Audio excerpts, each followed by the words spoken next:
Chers petits amis, voici un disque longue durée tiré du film de Walt Disney.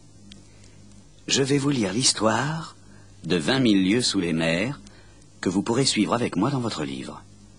Vous saurez que le moment est venu de tourner la page lorsque vous entendrez... Et maintenant, commençons.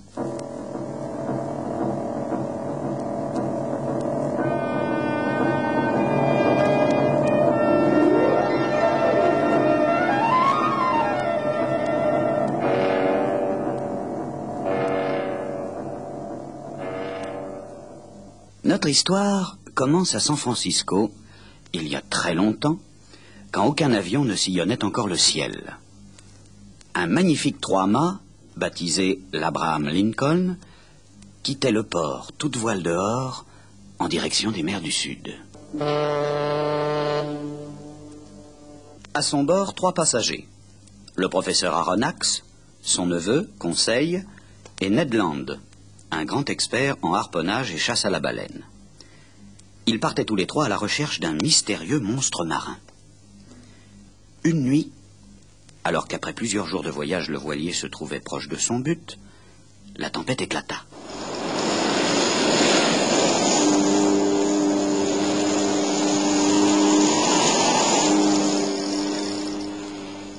Elle se déchaîna avec tant de violence que le trois-mâts fut secoué comme une misérable coquille de noix. Et brusquement, l'un des mâts fut brisé net. Le voilier commença à couler. Une fois la tempête calmée, Ned Land, le professeur Aronnax et son neveu Conseil se retrouvèrent seuls dans une chaloupe qui dérivait au milieu de l'océan. Sans perdre espoir, ils scrutaient l'horizon quand ils aperçurent dans le lointain une forme qui ressemblait à un îlot minuscule.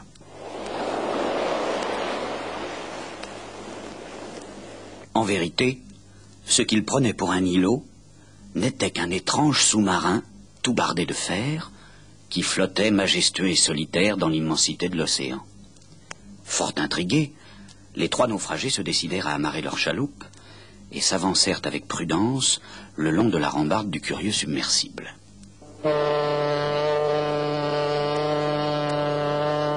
Peu rassurés, et craignant à tout instant que le sous-marin ne se mette en plongée, les 3 amis se glissèrent à l'intérieur de l'engin par une écoutille qui était curieusement restée ouverte. Toujours sur leur garde, ils avancèrent prudemment à travers la salle des machines et se retrouvèrent tout à coup dans une immense pièce, magnifiquement décorée, couverte de tapis épais et profonds. Rien n'y manquait, et ils virent même un orgue et un jet d'eau. Quelle ne fut pas leur surprise d'être accueillis dans ce salon par un phoque apprivoisé qui répondait au nom de Snoopy et qui précédait un homme de belle prestance, vêtu d'un uniforme d'officier de marine. C'était le capitaine Nemo, le commandant du Nautilus, le sous-marin qui leur avait donné refuge. Le capitaine Nemo les invita à demeurer à bord, donna des ordres pour qu'ils puissent se changer et se restaurer, et les invita à dîner pour le soir même. Le repas fut délicieux. Les 3 amis ne cessaient de s'étonner de la qualité des mets qui leur étaient servis. C'étaient bien évidemment des produits de la mer, mais qui, curieusement, rappelaient exactement le goût de la viande et des légumes. À leur demande, les 3 invités furent conviés à visiter la ferme sous-marine du capitaine Nemo. Après avoir revêtu des scaphandres, ils rejoignirent leur guide, qui les conduisit en plongée jusqu'à l'espace sous-marin, où ils purent observer l'équipage du capitaine Nemo, qui récoltait avec beaucoup de dextérité toutes sortes d'herbes et d'algues marines, et même des concombres de mer. Mais le jeune Conseil s'intéressait davantage à l'épave d'un vieux galion qui gisait non loin de là. Il décida de l'explorer, et eut au fait de se rendre compte qu'il s'agissait d'un bateau de pirates. Poussant plus avant à l'intérieur de l'épave, il découvrit un coffre rempli de magnifiques doublons d'or. Alors qu'il était occupé à transporter le coffre, Conseil vit tout à coup une énorme araignée de mer qui se précipitait sur lui. Vif comme l'éclair, Snoopy, le phoque apprivoisé du capitaine Nemo, nagea à toute allure vers la bête et réussit à la chasser. En regagnant le Nautilus, Conseil se posait des questions. En vérité, il avait peur. Il aurait eu bien envie de se retrouver chez lui. Mais le capitaine Nemo n'était pas de cet avis. Il avait interdit à qui... Conseil, le professeur Aronnax et Ned Land furent même enfermés dans une soute lorsque le Nautilus fit escale dans une île tropicale. Alors, Ned Land et Conseil commencèrent à échafauder des plans pour tenter de s'échapper. Ils se partagèrent le travail. Tandis que Ned Land, qui s'était introduit dans la cabine du capitaine Nemo, examinait les cartes pour situer exactement leur position, Conseil eut pour tâche d'amadouer Snoopy, en le gavant de son mets préféré, des herbes de mer roulées dans le sucre.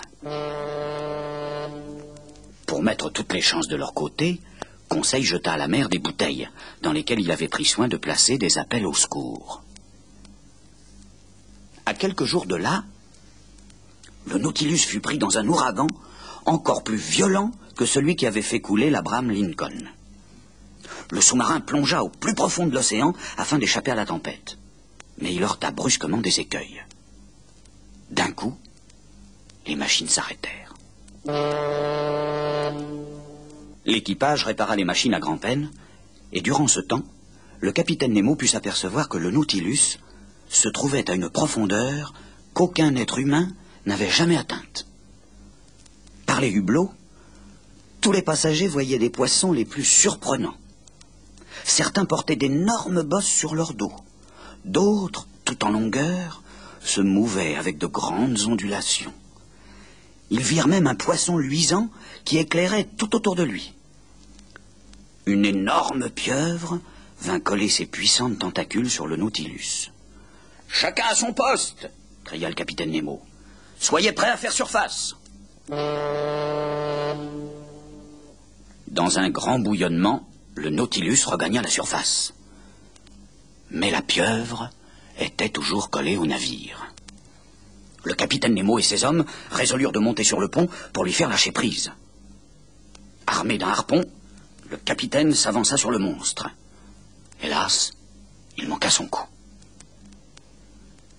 Rendue furieuse, la pieuvre, d'un coup de ses tentacules, jeta 2 hommes à la mer. Puis se tournant vers le capitaine Nemo, elle l'enserra si fort qu'il ne pouvait même plus respirer. L'équipage assistait impuissant à cette lutte inégale. Et la pieuvre, dans un mouvement lent mais irrésistible, ramenait sa proie vers sa gueule béante. Alors, Ned Land, qui était un harponneur émérite, vint au secours du capitaine Nemo. S'emparant d'un harpon, il visa soigneusement le monstre à son endroit le plus vulnérable, c'est-à-dire l'œil.